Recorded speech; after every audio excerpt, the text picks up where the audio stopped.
being evolved, and we are getting in here on, hopefully, across your Ethernet cables, the correct server on the correct map.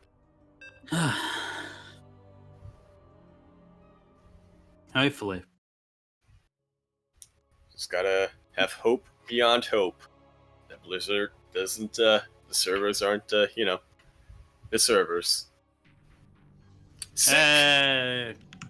Alright, where are the correct servers this time? And that means we have sporting in the top left, the Pink Protoss. All the way from Hong Kong, representing team. No, he's teamless at the moment. Got the wrong one. This is Bistork.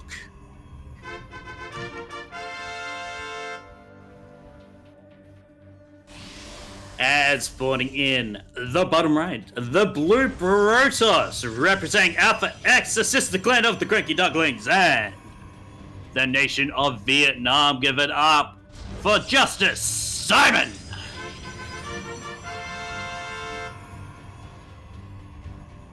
Justice Simon.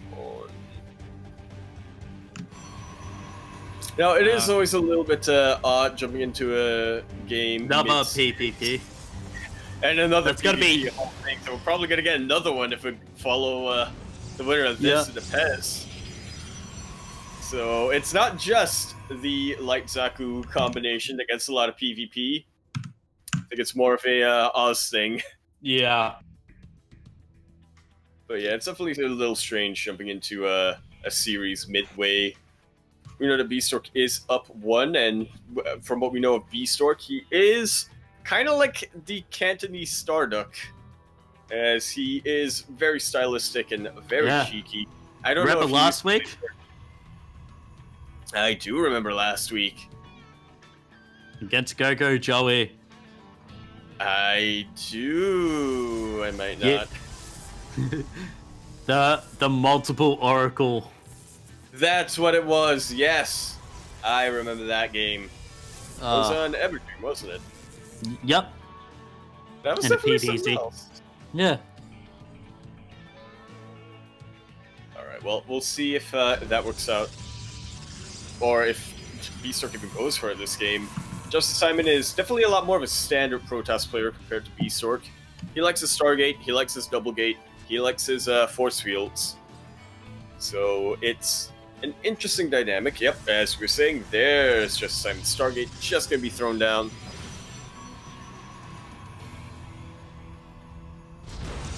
Yeah. Nice little power move there, but Bistork throwing down his pylon. He didn't just get one up in the ramp, he got one right next to the Stargate. It's really weird, but JusticeSimon is... what? Hey, it's maybe he's expecting some kind of rush here, because he did block off his own ramp with his own pylon. Oh, sorry, shield battery. Well, it's something where I wish we had seen what went on in game number 1. That'd have been, we would have gotten a little bit more insight into why JusticeSimon is playing the way he is right now. Mm-hmm. But yeah, he definitely seems to be a little bit shook of here. And for Adepts, are just chilling here for Bistork, making it 6 now. Warp Gate is complete for our Hong Kong Protoss. So maybe he's just going for a timing. JusticeSimon now putting down the Robo Bay after he made an Oracle. Bistork is going for that Phoenix. Alright, we are going to see a little bit of Sky Toss versus non-Sky Toss. It's actually something that is a little bit weird to me, but I also don't play Protoss that often. The gate, not a gate! And a Robo.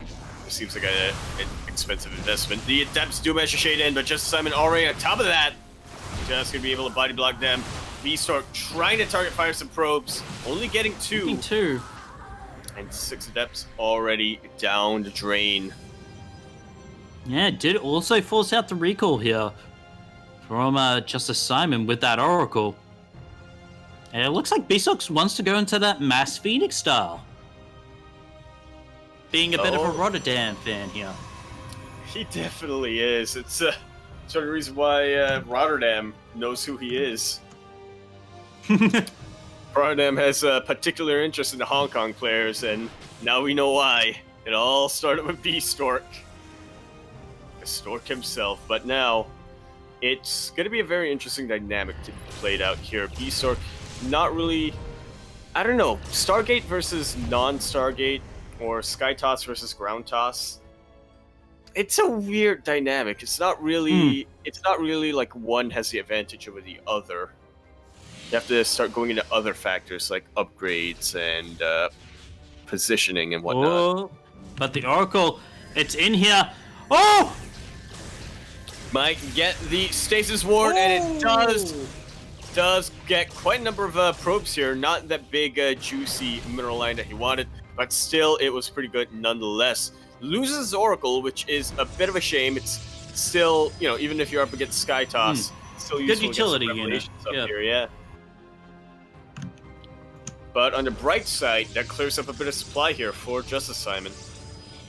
I'm surprised he hasn't actually gone into Blink against these Mass Phoenix here. As they could have actually picked up the mold here, but instead they're just possibly looking for some drone damage. Which definitely is not a bad way to utilize. Yeah, definitely it's not a bad way to utilize the Phoenixes. But now I think JusticeSimon has thought, you know what? That's just 3 Phoenixes. How many probes are you going to kill with 3 Phoenixes? And so he goes straight for it. Unfortunately, leaving some of his army exposed here. Already loses the sentry.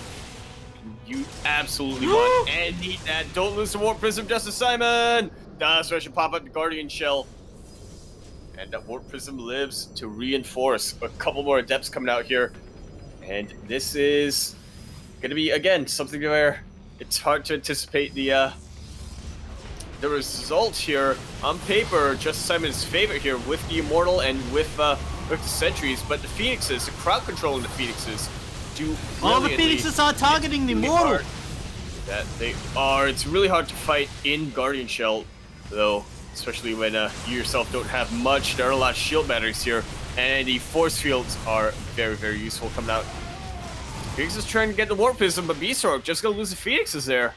And for now, Bistork has chased, or has held for the time being, but JusticeSimon still with the foothold. There's a lot of static D, though. I'm surprised he actually hasn't decided to, like, you know, shade Adepts up into the main mineral line.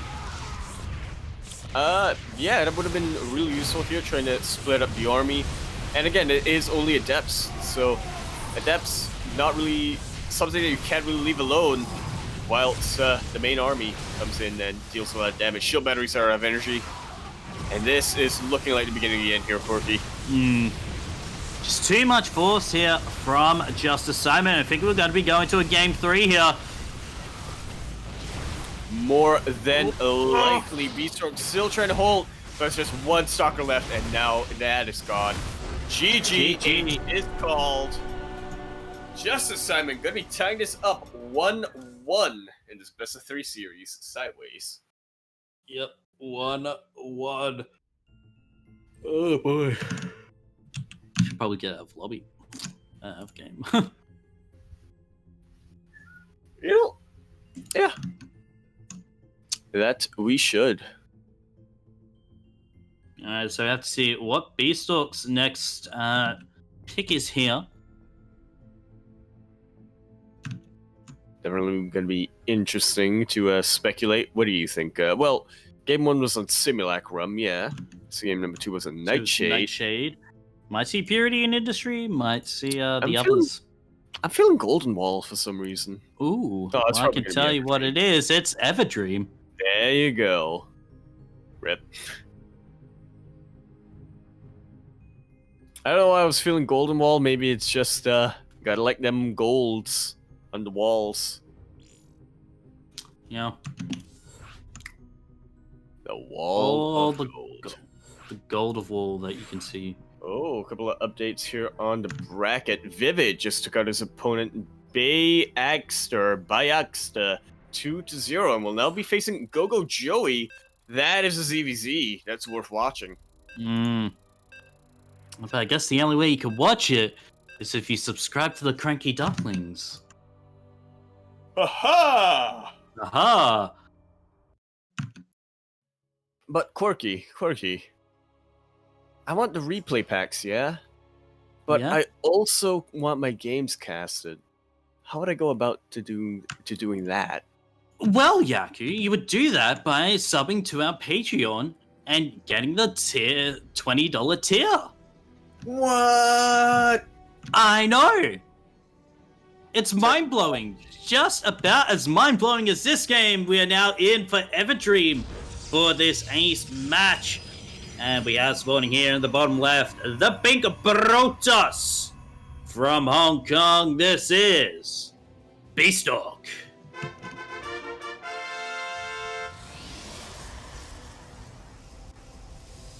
And spawning in the top right, the Blue Protoss. Representing Alpha X, the sister clan of the Quirky Ducklings and the nation of Vietnam. Give it up for JusticeSimon.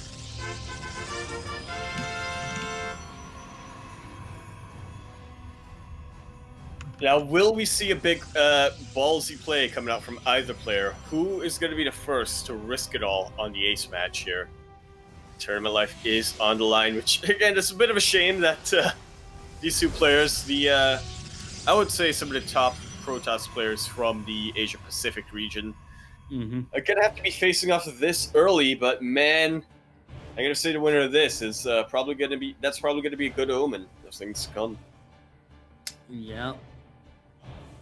But both players just gonna, yay! We had the kiss. Mwah. Mwah. Because we do like probe on probe action here. But yeah, both players are just gonna get a scout, see nothing too disordinary here. And now, will they process it? It's gonna be a nope. That is a Cybercore. You're like, oh, it's Twilight Council coming up. Oh, the big tech choice. What? Not quite. Two stalkers coming in for JusticeSimon, 2 adepts for Bistork. So both are playing pretty standard at the moment. Looks like Bistork wants to play that more aggressive style with those 2 adepts, try and get into the mirror line of JusticeSimon. Yeah, I feel like that's kind of how definitely the difference between our 2 Protoss players here. Bistork, in addition to being the Cantonese Starduck, is definitely very aggressive. JusticeSimon could get in a robo. Yeah, this looks like what we're looking at the other game. Early robo, get the Warp Prism, get an Immortal, and push your opponent. Gate. Yeah. Yeah, but this time, no Stargate opening coming up from JusticeSimon, so his push is going to hit much, much sooner. And quite frankly, Quirky, I'm not sure if Bistork will be able to handle it. Ooh, did that kill one adept? Yeah. So Yeah, that's it did. already No. scouting is weaker. No, it did not. What? Oh, right, because the shade. Yeah. It's a similar. Yeah, you gotta watch out for the wisp. You know, the wisp. That's basically the Protoss. So, well, technically Protoss units don't die. That's a lore here. When the Protoss units go to 0 health in multiplayer, they don't actually die. They just get emergency warped away, recalled, if you will. So that's there's a lot of adepts. There's a lot of adepts, and they will shade directly on top of the stalkers. You're gonna be able to target one of them down, but JusticeSimon has found a way to kite. Yeah, 2 more stalkers join. One more stalker should go down, and it does. Good target firing coming out from Bistork here. But the Warp Prism already coming down.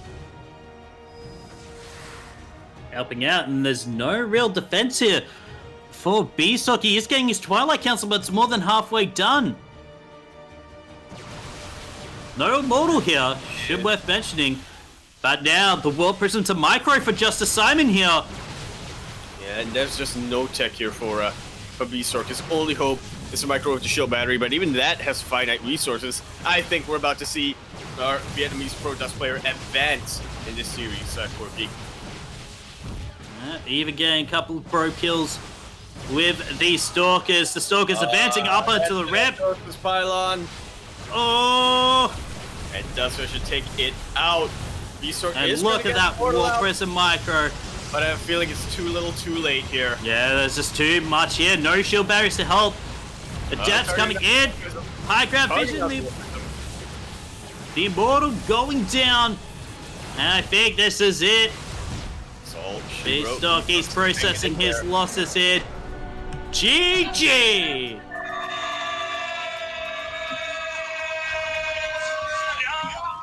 Yeah. And Bistork, unfortunately, definitely somewhat of a contender here in the Grand Platypus Open, looking really good in the recent weeks. Going to be facing off JusticeSimon, going to be able to take him out. And he will now face Pez in round number 2. Would that be the quarterfinals? Yep, that would be the quarterfinals already. A couple more updates here in the updates here in the bracket. Because it's like a racket, but it's a bracket. Batty Azure going to be taking out Nux 2-1, and is now going to be facing Emil Micah.